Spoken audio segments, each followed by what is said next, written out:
All right. Hello. Welcome to chapter 2 of A Connecticut Yankee in King Arthur's Court by Mark Twain. If it's your first time at the Cultured Bumpkin, my name is Jake. I'm a voice actor, and I like classic literature. So I like to record live, and then I edit them and re-upload the audiobooks.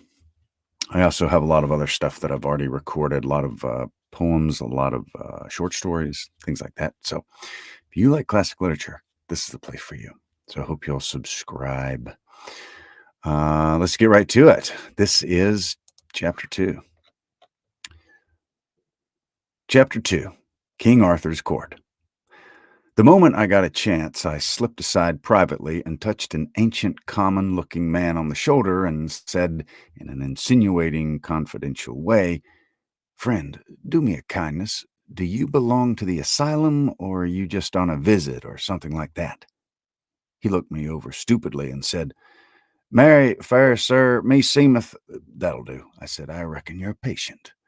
I moved away, cogitating, and at the same time keeping an eye out for any chance passenger in his right mind that might come along and give me some light.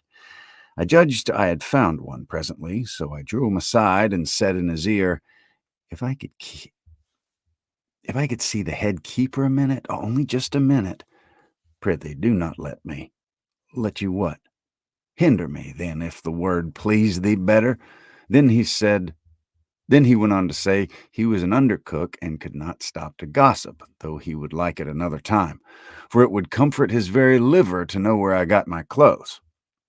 As he started away, he pointed and said yonder was one who was idle enough for my purpose and was seeking me besides, no doubt.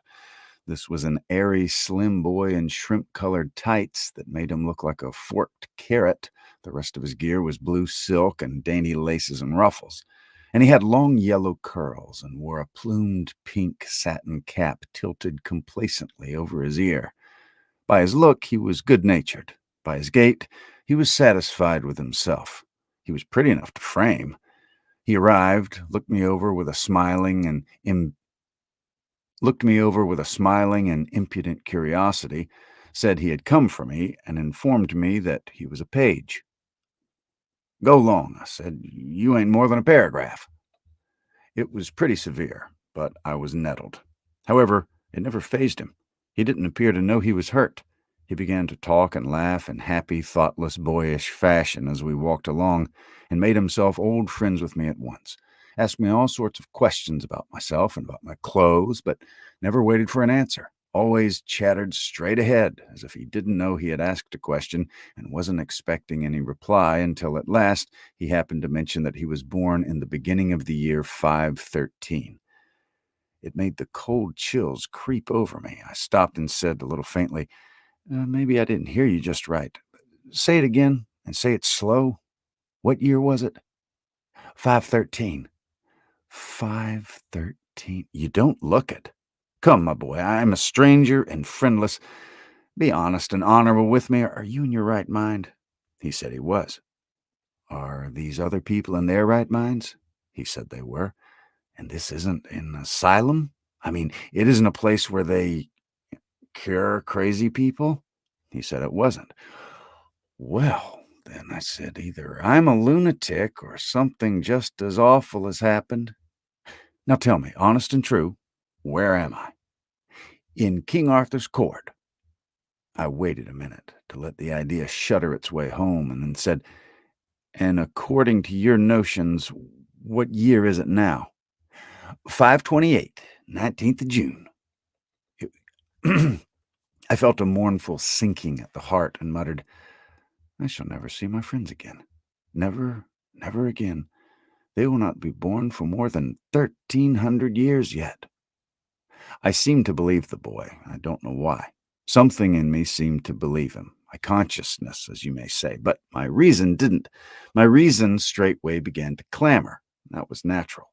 I didn't know how to go about satisfying it, because I knew that the testimony of men wouldn't serve. My reason would say they were lunatics and throw out their evidence. But all of a sudden, I stumbled on the very thing, just by luck.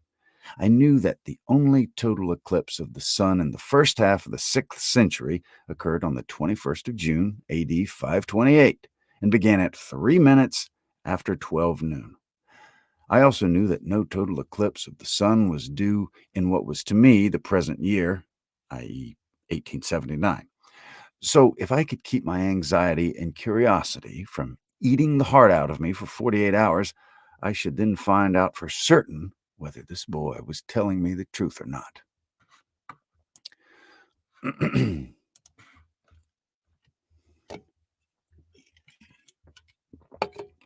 Excuse me.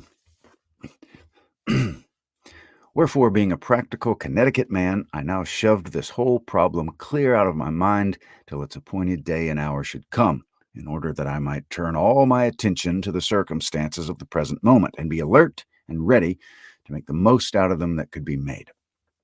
One thing at a time is my motto, and just play that thing for all it's worth, even if it's only 2 pair and a jack. I made up my mind to do 2 things. If it was still the 19th century and I was among lunatics and couldn't get away, I would presently boss that asylum or know the reason why. And if, on the other hand, it really was the 6th century, all right, I didn't want any softer thing.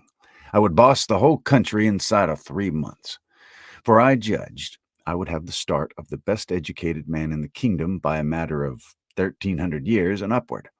I'm not a man to waste time after my mind's made up and there's work on hand. So I said to the page, "Now, Clarence, my boy, if that happened to be your name, I'll get you to post me up a little if you don't mind. What's the name of that apparition? What's the name of that apparition that brought me here?"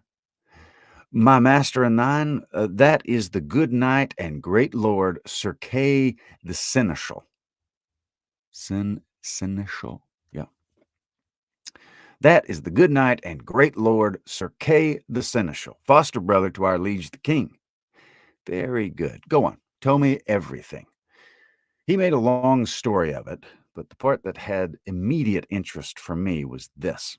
He said that I was Sir Kay's prisoner, and that in the due course of custom I could be flung into the dungeon and left there on scant commons until my friends ransomed me, unless I chanced to rot first. I saw that the last chance had the best show, but I didn't want any bother about that. Time was too precious. The page said further that dinner was about ended in the great hall by this time, and that as soon as the sociability and the heavy drinking should begin, Sir Kay would have me in and exhibit me before King Arthur and his illustrious knights seated at the table round, and would brag about his exploit in capturing me, and would probably exaggerate the facts a little. But it wouldn't be good form for me to correct him, and not over safe either. And when I was done being exhibited, then ho for the dungeon. But he, Clarence, would find a way to come and see me every now and then and cheer me up and help me get word to my friends. Get word to my friends. I thanked him. I couldn't do less. And about this time, a lackey came to say that I was wanted. So Clarence led me in and took me off to one side and sat down beside me. Well, it was a curious kind of spectacle and interesting. It was an immense place and rather naked, yes, and full of loud contrasts. It was very, very lofty. So lofty that the banners, depending from the arched beams and girders away up there, floated in a sort of twilight. There was a stone-railed gallery at each end, high up, with musicians in the one and women clothed in stunning colors in the other. The floor was of big stone flags laid in black and white squares, rather battered by age and use and needing repair. As to ornament, there wasn't any, strictly speaking, though on the walls hung some huge tapestries which were probably taxed as works of art. Battle pieces they were, with horses shaped like those which children cut out of paper or create in gingerbread, with men on them in armor, with men on them in scale armor whose scales are represented by round holes, so that the man's coat looks as if it had been done with a biscuit punch. There was a fireplace big enough to camp in, and its projecting sides and hood of carved and pillared stonework had the look of a cathedral door. Along the walls stood men-at-arms in breastplate and morion, with halberds for their only weapon, rigid as statues, and that's what they looked like. In the middle of this groined and vaulted public square was an oaken table, which they called the Table Round. It was as large as a circus ring, and around it sat a great company of men dressed in such various and splendid colors that it hurt one's eyes to look at them.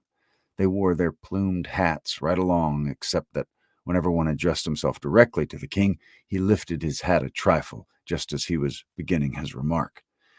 Mainly, they were drinking from entire ox horns, but a few were still munching bread or gnawing beef bones.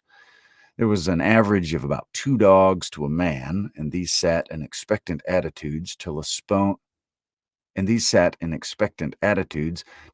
bone was flung to them, and then they went for it by brigades, and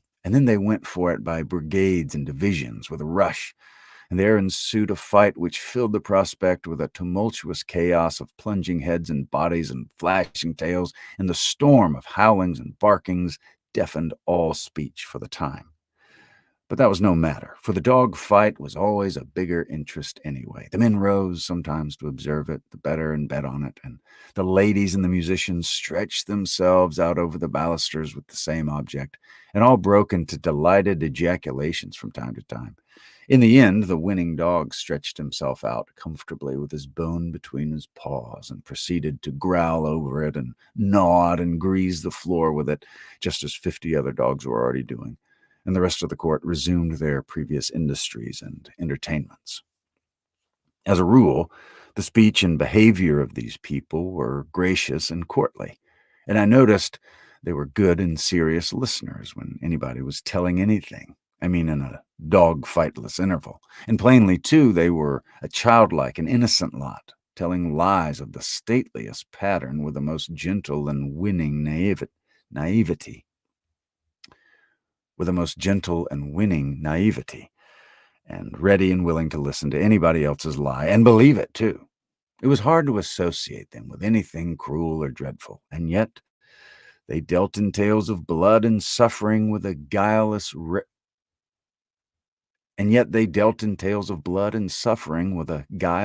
relish that made me almost forget to shudder. I was not the only prisoner present. There were 20 or more. Poor devils. Many of them were maimed, hacked, carved in a frightful way, and their hair, their faces, their clothing were caked with black and stiffened drenchings of blood. They were suffering sharp physical pain, of course, and weariness, and hunger and thirst, no doubt, and at least none had given them the comfort of a wash.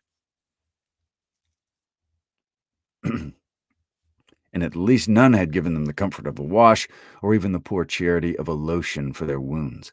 Yet you never heard them utter a moan or a groan, or saw any of them show a sign of restlessness or any disposition to complain. The thought was forced upon me.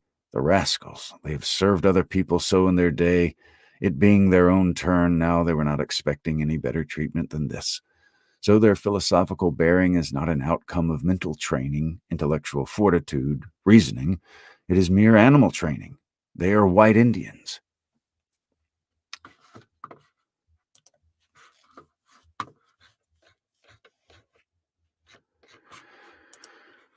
All right. Well, that was. Let me see. I can do chapter 3. Okay, so that was chapter 2. Chapter 3. Knights of the Table Round. Mainly, the round table talk was monologues, narrative accounts of the adventures in which these prisoners were captured and their friends and backers killed and stripped of their steeds and armor. As a general thing, as far as I could make out, these murderous adventures were not forays undertaken to avenge injuries, nor to settle old disputes or sudden fallings out. As a rule, they were simply duels between strangers, duels between people who had never even been introduced to each other, and between whom existed no cause of offense whatever. Many a time I had seen a couple of boys, strangers, meet by chance and say simultaneously, I can lick you, and go at it on the spot. But I had always imagined until now that it's the sort of thing belonged to children only, and was a sign and mark of childhood. But these here were these big boobies sticking it and taking pride to clear it up into full age and beyond. But here were these big boobies sticking to it and taking pride in it clear up into full age and beyond. Yet there was something very engaging about these great, simple-hearted creatures, something attractive and lovable. There did not seem to be brains enough in the entire nursery, so to speak, to bait a fish hook with. But you didn't seem to mind that after a little while. But you didn't seem to mind that after a little, because you soon saw that brains were not needed in a society like that, and indeed would have marred it, hindered it, spoiled its symmetry, perhaps rendered its existence impossible. There was a fine manliness observable in almost every face, and in some a certain loftiness and sweetness that rebuked your belittling criticisms and stilled them. A most noble benig- A most noble benignity and purity reposed in the countenance of him they called Sir Galahad, and likewise in the king's also. And there was a majesty and greatness in the giant frame and high bearing of Sir Launcelot of the Lake. There was presently an incident which centered the general interest upon this Sir Launcelot. At a sign from a sort of master of ceremonies, 6 or 8 of the prisoners rose and came forward in a body, and knelt on the floor, and lifted up their hands toward the ladies' gallery, and begged the grace of a word with the queen. The most conspicuously situated lady in that mass flower bed of feminine show and finery inclined her head by way of assent, and then the spokesman of the prisoners delivered himself and his fellows into her hands for free pardon, ransom, captivity, or death, as she in her good pleasure might elect. And this, as he said, he was doing by the command of Sir Kay, whose prisoners they were, he having vanquished them by his single might and prowess in sturdy conflict in the field. Surprise and astonishment flashed from face to face all over the house. The Queen's gratified smile faded out at the name of Sir Kay, and she looked disappointed, and the page whispered in my ear with an accent and manner expressive of extravagant derision. Sir Kay, forsooth. Oh, call me pet names, dearest, call me a marine. In twice a thousand years shall the unholy invention of man labor at odds to beget the fellow to this majestic lie. Every eye was fastened with severe inquiry upon Sir Kay, but he was equal to the occasion. He got up and played his hand like a major, and took every trick. He said he would state the case exactly according to the facts.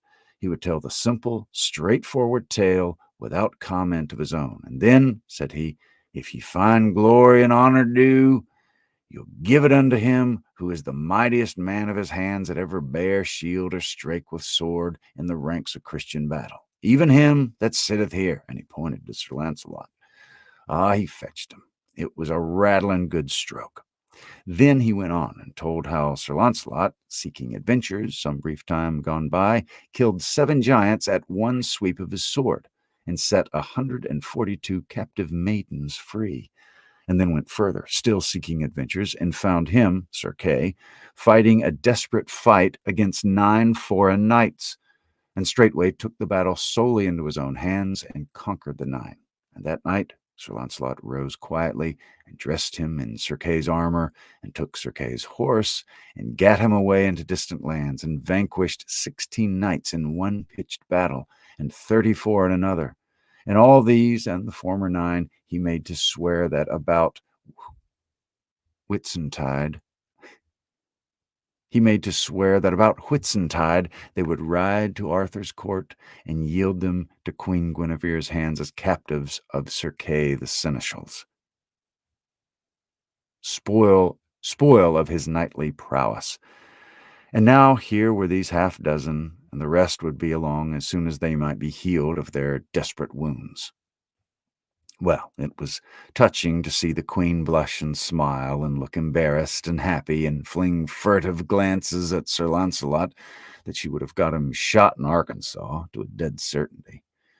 Everybody praised the valor and magnanimity of Sir Launcelot. And as for me, I was perfectly amazed that one man all by himself should have been able to beat down and capture such battalions of practiced fighters. I said as much to Clarence, but this mocking featherhead only said, and Sir Kay had had time to get another skin of sour wine into him, you'd have seen the account doubled. I looked at the boy in sorrow, and as I looked, I saw the cloud of a deep despondency settle upon his countenance. I followed the direction of his eye and saw that a very old and white-bearded man, clothed in a flowing black gown, had risen and was standing at the table upon unsteady legs, and feebly swaying his ancient head and surveying the company with his watery and wandering eye. The same suffering look The same suffering look that was in the page's face was observable to all the faces around, the look of dumb creatures who know that they must endure and make no moan. "Marry, we shall have it again," sighed the boy, "the same old weary tale that he hath told 1,000 times in the same words, and that he will tell till he dieth. Every time he's gotten his barrel full and feeleth his exaggeration mill a-working, would God I had died or I saw this day." Who is it? Merlin, the mighty liar and magician. Perdition singe him for his weariness he worketh with his one tail. Perdition singe him for the weariness he worketh with his one tail. But that men fear him, for that he hath storms and lightnings and all the devils that be in hell at his beck and call. They would have dug his entrails out these many years ago to get that tail and squelch it. He telleth it always in the third person, making believe he's too modest to glorify himself. Maledictions light upon him, misfortune be his dole. Good friend, prithee call me for an even song. The boy nestled himself upon my shoulder and pretended to go to sleep. The old man began his tale, and presently the lad was asleep in reality. So also were the dogs and the court, the lackeys and the files of men-at-arms. The droning voice droned on. A soft snoring arose on all sides and supported it like a deep and subdued accompaniment of wind, and supported it like a deep and subdued accompaniment of wind instruments. Some heads were bowed upon folded arms. Some lay back with open mouths that issued unconscious music. The flies buzzed and bit unmolested, and rats swarmed softly out from 100 holes and pattered about and made themselves at home everywhere. And one of them sat up like a squirrel on the king's head and held a bit of cheese in its hand and nibbled it, and dribbled the crumbs in the king's face with naive and impudent irreverence. It was a tranquil scene, and restful to the weary eye and the jaded spirit. This was the old man's tale. He said, excuse me.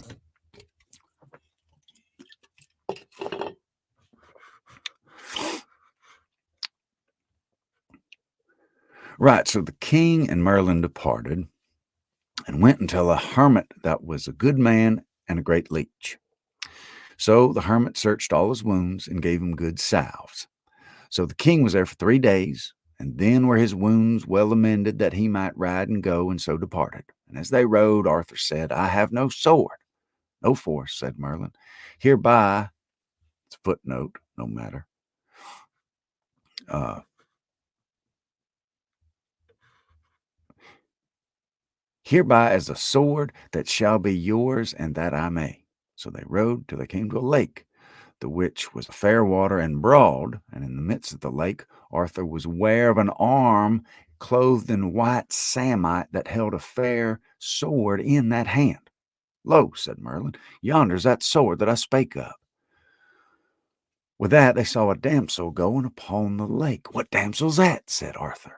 "That's the lady of the lake," said Merlin, "and within that lake is a rock, and therein is as fair a place as any on earth, and richly beseen. And this damsel will come to you anon, and then speak ye fair to her, and she'll give you that sword. Anon withal came the damsel unto Arthur, and saluted him, and he her again. Damsel, said Arthur, what sword is that yonder the arm holdeth above the water? I would it were mine, for I have no sword. Sir King Arthur, said the damsel, that sword is mine, and if ye give me a gift when I ask it of you, ye shall have it. By my faith, said Arthur, I'll give you what gift you ask. Well, said the damsel, go ye into yonder barge, and row yourself to the sword, and take it and the scabbard with you, and I will ask my gift when I see my time. So Sir Arthur and Merlin alight, and tied their horses to 2 trees, and so they went to the ship. And when they came to the sword that the hand held, Sir Arthur took it up by the handles, and took it in with him, and the arm and the hand went under the water. And so they came unto land, and rode forth. And then Sir Arthur saw a rich pavilion. What signifieth yonder pavilion? It's the knight's pavilion, said Merlin, that ye fought with last, Sir Pellinore, and he's out, he's not there. He hath ado with a knight of yours, that hight Eglaine, and they have fought together. But at last Eglaine fled, and else he had been dead, and he hath chased him even to Carlion. And he hath chased him to Carline, and we shall meet him anon in the highway. That's well said, said Arthur. Now I have a sword, now I'll wage battle with him, and be avenged on him. Sir, ye shall not so, said Merlin, for the knight is weary of fighting and chasing, so that ye have no worship to have ado with him. Also, he'll not lightly be matched of one night living. Therefore it's my counsel, let him pass, for he shall do you good service in short time, and his sons after his days. Also, you shall see that day in short space. Ye shall be right glad to give him your sister to wed. When I see him, I will do as you advise me, said Arthur. Then Sir Arthur looked at the sword, liked it passing well. Whether liketh you better, said Merlin, the sword of the scabbard? Me liketh better the sword, said Arthur. Ye are more unwise, said Merlin, for the scabbard is worth 10 of the sword. For while ye have the scabbard upon you, ye shall never lose no blood, and ye shall never be ye never so sore wounded. Therefore keep well the scabbard always with you. So they rode into Carline, and by the way they met Sir Pellinore. But Merlin had done such a craft that Pellinore saw not Arthur, and he passed by without any words. I marvel, said Arthur, that the knight would not speak. Sir, said Merlin, he saw you not. For he had not seen you. He saw you not, or he would not have. Sorry, there's like a little typo in here.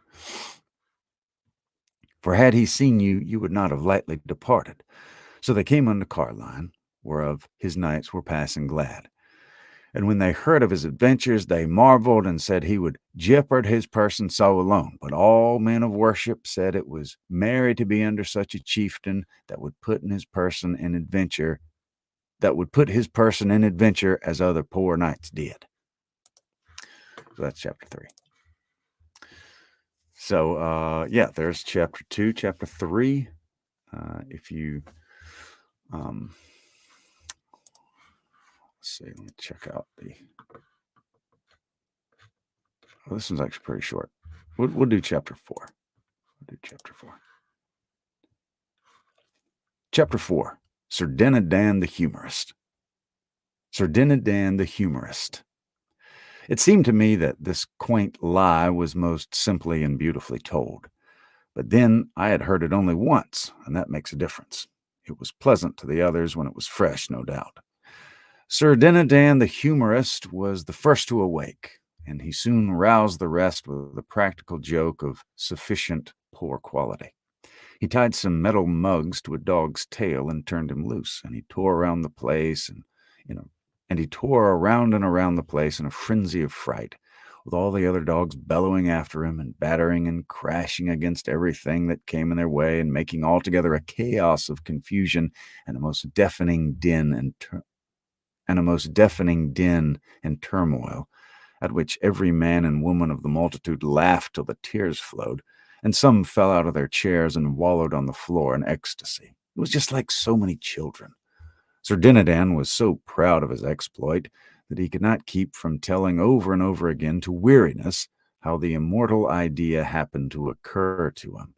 And and as is the way with humorists of his breed, he was laughing at it after everybody else had got through. He was so set up that he concluded to make a speech. Of course, a humorous speech. I think I never heard so many old played out jokes strung together in my life. He was worse than the minstrels, worse than the clown in the circus. It seemed peculiar. It seemed peculiar, peculiarly. Sometimes I strip on words. My bad. It seemed peculiarly sad to sit here, 1,300 years before I was born, and listen again to poor, flat, worm-eaten jokes that had given me the dry gripes when I was a boy of 1,300. That had given me the dry gripes when I was a boy 1,300 years afterwards. It was it about convinced me that there isn't any such thing as a new joke possible. Everybody laughed at these antiquities, but when they always do. But then they always do. I had noticed that centuries later. However, of course, the scoffer didn't laugh. I mean, the boy. No, he scoffed. There wasn't anything he wouldn't scoff at. He said the most of Sir Dinadan's jokes were rotten and the rest were petrified.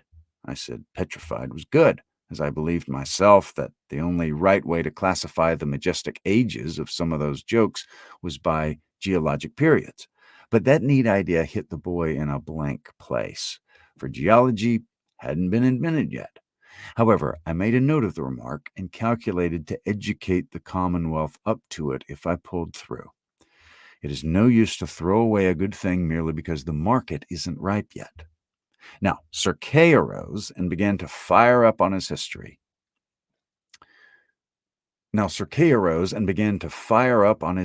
Mill with me for Now Sir Kay arose and began to fire up on his history mill with me for fuel. It was time for me to feel serious, and I did. Sir Kay told how he encountered me in a far land of barbarians, who all wore the same ridiculous garb that I did, a garb that was a work of enchantment and intended to make the wearer secure from hurt by human hands. However, he had nullified the force of the enchantment by prayer, and had killed my 13 knights in a 3 hours battle, and taken me prisoner, sparing my life in order that so strange a curiosity as I might be, sparing my life in order that so strange a curiosity as I, sparing my life in order that so strange a curiosity as I was might be exhibited to the wonder and admiration of the king and the court. He spoke of me all the time in the blandest way as this prestigious giant, and this horrible sky-towering monster, and this tusked and taloned man-devouring ogre. And everybody took all this bosh in the naivest way and never smiled or seemed to notice that there was any discrepancy between these watered statistics and me. He said that in trying to escape from him, I had sprang into the top of a 200 cubits high. He said that in trying to escape from him, I sprang into the top of a tree 200 cubits high at a single bound, but he dislodged me with a stone the size of a cow, which all to brast was the most of my bones. And then he swore to me that Arthur's court, and then swore to me to appear at Arthur's court for sentence. He ended by condemning me to die at noon on the 21st. And so I was a little concerned about it that he stopped to yawn before he named the date. And was so little concerned about it that he stopped to yawn before he named the date. I was in a dismal state by this time. Indeed, I was hardly enough in my right mind to keep the run of a dispute that sprung up as to how I had better be killed, the possibility of the killing being doubted by some because of the enchantment in my clothes. and it was nothing but an ordinary suit of $15 slop shops. Still, I was sane enough to notice this detail, to wit, many of the terms used in the most matter-of-fact way by this great assemblage of the first ladies and gentlemen in the land would have made a Comanche blush. Indelicacy is too mild a term to convey the idea. However, I had read Tom Jones and Roderick Random and other books of that kind, and knew that the highest and first ladies and gentlemen in England had remained little or no cleaner in their talk and in the morals and conduct which such talk implies, clear up to 100 years ago. In fact, clear into our own 19th century, in which century, broadly speaking, the earliest samples of the real lady and real gentleman discoverable in English history, or in European history for that matter, may be said to have made their appearance. Suppose Sir Walter, instead of putting the conversation into the mouths of his Suppose Sir Walter, instead of putting the conversations into the mouths of his characters, had allowed the characters to speak for themselves. What should we have to talk? What should We should have had talk from Rebecca and Ivanhoe and the soft lady Rowena, which would embarrass a tramp in our day. However, to the unconsciously indelicate, all things are delicate. King Arthur's people were not aware that they were indecent, and I had presence of mind enough not to mention it. They were so troubled about my enchanted clothes that they were mightily relieved at last when old Merlin swept the difficulty away for them with a common-sense hint. He asked them why they were so dull, which didn't occur to them. Why didn't it occur to them to strip me? In half a minute, I was as naked as a pair of tongs. And dear, dear, to think of that. I was the only embarrassed person there. Everybody discussed me, and did it as unconcernedly as if I'd been a cabbage. Queen Guinevere was as naively interested as the rest, and said she had never seen anybody with legs just like mine before. It was the only compliment I got, if it was a compliment. Finally, I was carried off in one direction and my perilous clothes in another, and I was shoved into a dark and narrow cell in a dungeon, with some scant remnants for dinner, some moldy straw for a bed, and no end of rats for company. All right, so that was chapter 4. I think I'm going to call it a night, give my little throat a little rest. But thank you very much for watching, whether you're live or whether you're catching the replay. Hope you enjoyed that, and I hope you'll subscribe if you haven't. And I'll try to be back with tomorrow evening with some more. So have a good one. Thanks for watching.